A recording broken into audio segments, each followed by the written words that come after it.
Now, over the past few years, gamers have normalized the 6-core 12-thread processor as something that is entry-level for gaming, but it wasn't always that way. Back in the day, Intel thought that 6 cores and 6 threads would actually be more than enough for us in that i5 range, but today I want to see how long that has actually lasted. It's been a while since I've actually created a CPU like this, so can we actually get away with playing modern games on a 6-core, 6-thread processor like this one here? Well, that's what we're going to find out today.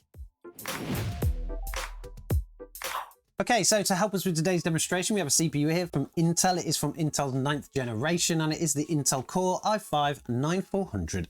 This would have been extremely popular with budget gamers back in the day.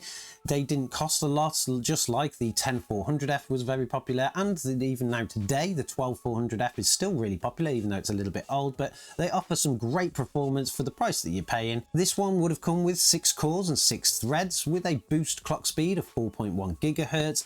It was released in 2019, so it's about 6 years old now, and it had a max TDP of 65 watts, which is actually pretty good because it means you can get away with cooling it with a very stock looking Intel cooler.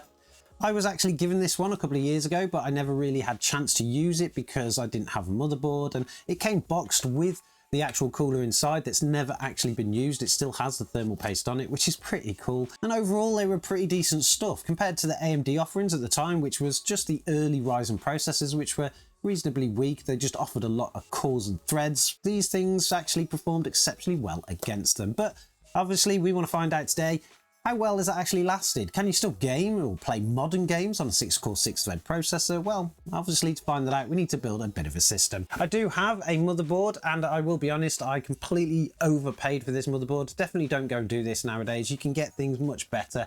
It's a pretty decent motherboard, and it is sitting on our open air test bench now. They are quite expensive if you try to buy them second-hand nowadays. This one came boxed like new, so I wanted that for the studio. So it was definitely worth it for me, but probably not worth it for most people.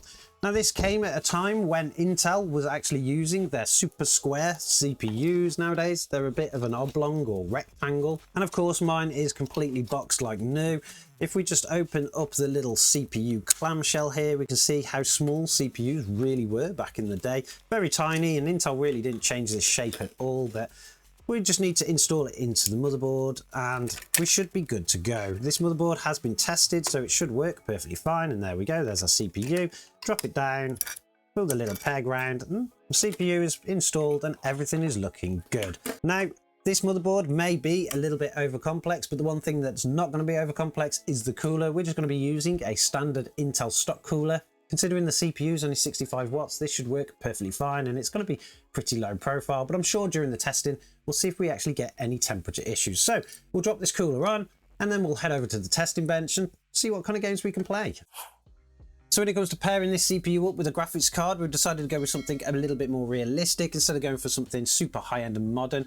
We're going to go for this. This is our AMD Radeon RX 6700 non-XT 10GB. I would suggest that anybody who's still sitting on a 9400F, which was reasonably weak when it was released and is even more weaker nowadays, this is probably the maximum you should go to, and that's because they offer some pretty decent performance with the latest technologies at a very decent, around £200 second-hand price, particularly if you can find one on eBay. They are reasonably rare to pick up, but if you are looking at the NVIDIA side, probably something like an RTX 4060 should, again, be the maximum that you should be at least putting onto a CPU like this. Hopefully, the CPU can keep up with the graphics card, or at least feed it enough to get some decent performance in games. So all we really need to do is now get the card installed. Very simple, just knock it down onto our open air test bench, hook it all up, and then we'll see what's going on. With the graphics card installed, we'll just hit the power button and everything should come to life. Now, we know that the Intel Core 9400F was a relatively weak CPU when it was released. It did offer budget gamers some pretty decent performance for the price, but in terms of the actual stack hierarchy,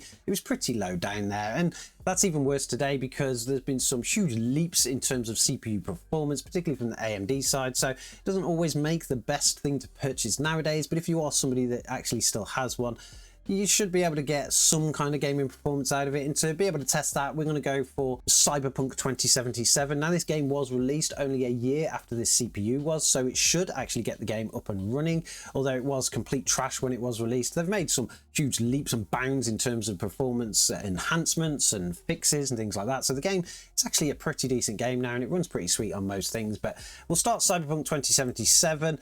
And then what we'll do is if we can get this game playing perfectly fine, get us a nice either 1080p or 1440p 60 FPS experience with some pretty decent graphical settings, then what we'll do is we'll try something a little bit more heavier and a little bit more modern and see if the CPU has really helped gamers, you know, continue to game even today. Now, I will admit that loading times are a little bit slow on this CPU, particularly if you're used to something else. Our benching rig, for argument's sake, actually has a Ryzen 7 9800X 3D, and it completely blasts through things like loading screens and that. But this game wasn't too bad. It just took a few minutes to get started. The worst bit was the actual intro into the actual get into the game menu. That took a while, but so far we are in game and everything's actually looking pretty good.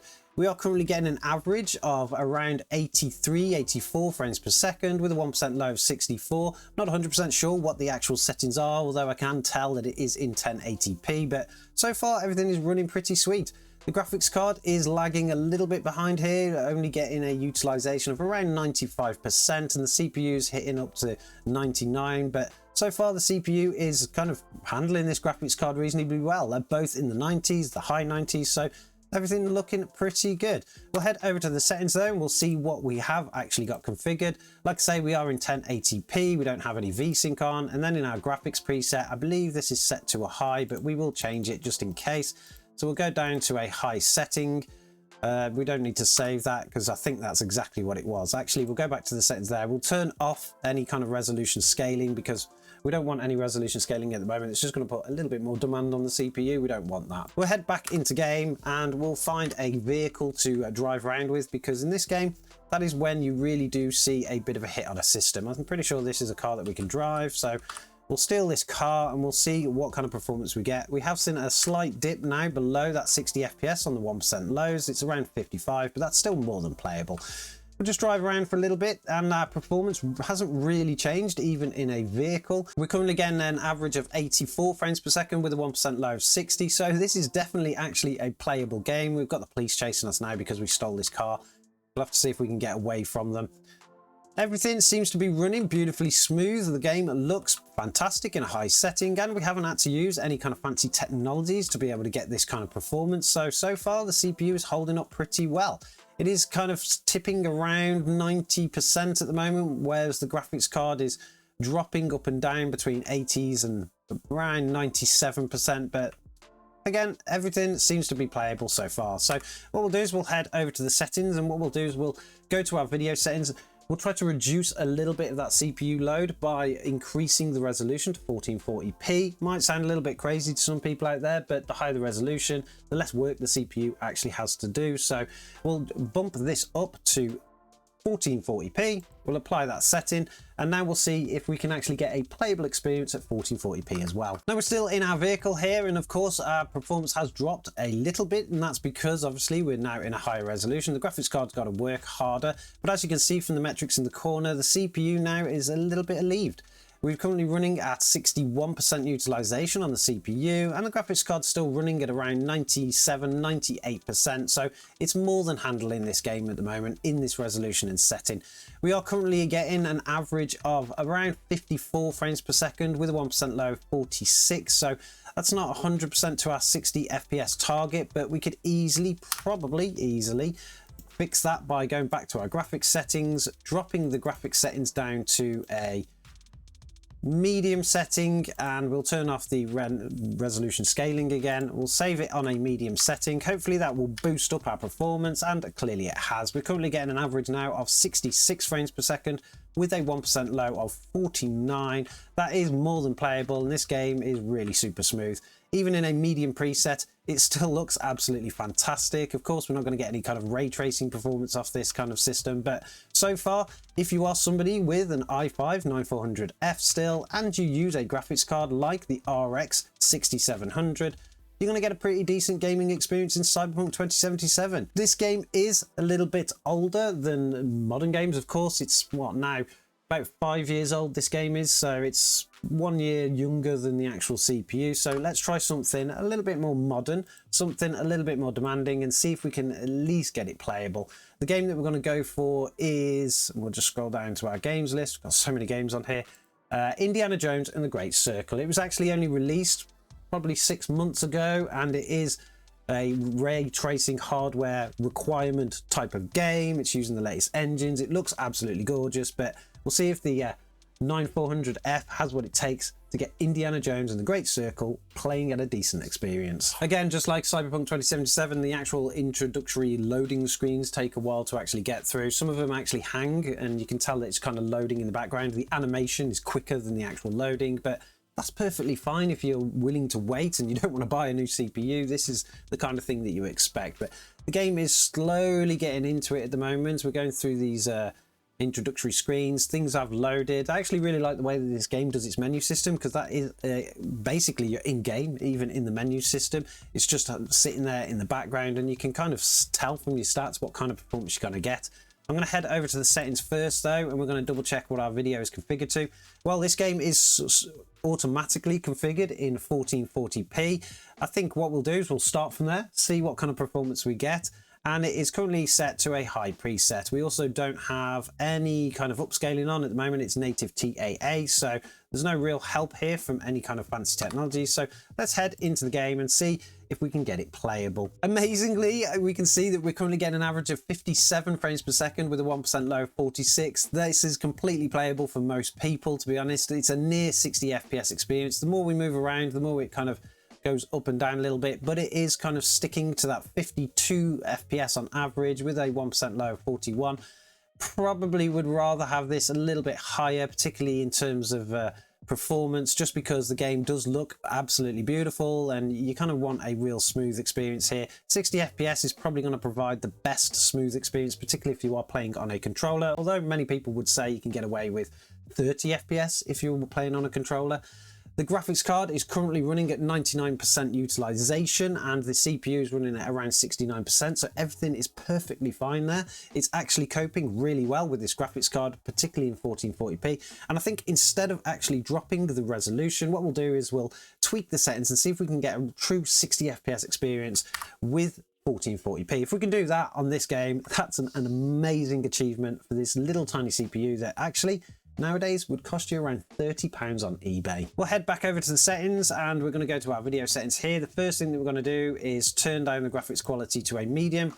Unfortunately, this game is a super annoying one because it always comes up with this message when you change the core kind of graphics quality settings, you have to restart the game for it to take effect. It's really annoying, and I hate it when games do that because it just makes testing things so much slower. So we'll have to restart the game. We're going to leave it in a medium setting and we're going to try a little bit of an upscaler. So it does say that FSR does not support full screen, so it's going to switch to full screen.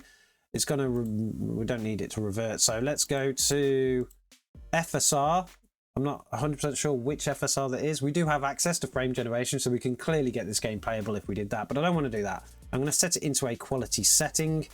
And actually, I'm going to change the quality setting back to a high. Hopefully, FSR, maybe even with the quality setting, can just jump us over that 60 FPS experience. Hopefully it can, because we were nearly there anyway, but let's jump into game and see what happens. So clearly, FSR has had a good impact here because we've just jumped up in performance to around an average of 73 FPS. The game doesn't look any different at all, to be honest. FSR is so good nowadays. There's no lag, there's no problems with our frame timing or anything like that. We are currently running with a frame time of around 16 milliseconds, which is perfectly okay. We have an average FPS of 69 frames per second now with a 1% low of 51. I would have liked to have bumped that 1% low up to around 60 as well, but 51 is perfectly smooth enough for us. So far, Indiana Jones in 1440p with a high preset, with a little bit of help from FSR, has made this game a 60 FPS experience with an old CPU, 6-core, 6-thread, the 9400F. This is actually an amazing achievement for a CPU like this, particularly on how cheap you can actually pick them up. I'm really shocked that this CPU has managed to keep up with modern gaming the way that it has. Of course, this is not going to provide a high FPS experience on games, not unless you're playing just Doom Eternal in 1080p. You'll probably get one then, because that's reasonably old too. But so far, I'm extremely happy with this CPU, and now that I have a 9th generation board, I can start taking a look at some of the 8th generation i5s, i7s, because I bet based on this performance here, they're going to perform extremely well as well. Let me know in the comments below if you have a 9th generation Intel system, particularly the 9400F, and what kind of games are you playing and what kind of performance are you getting. Tell me also what graphics card you're pairing it with, because it'd be really interesting to try a few more graphics cards, see how far we can actually push this CPU to until the graphics card or any higher graphics card is pointless. Don't forget to subscribe to the channel if you like this kind of content, because now that we've got the board, we're going to be doing a lot more content on this kind of aged stuff. And I'm sure, as always, I'll catch you guys in the next one.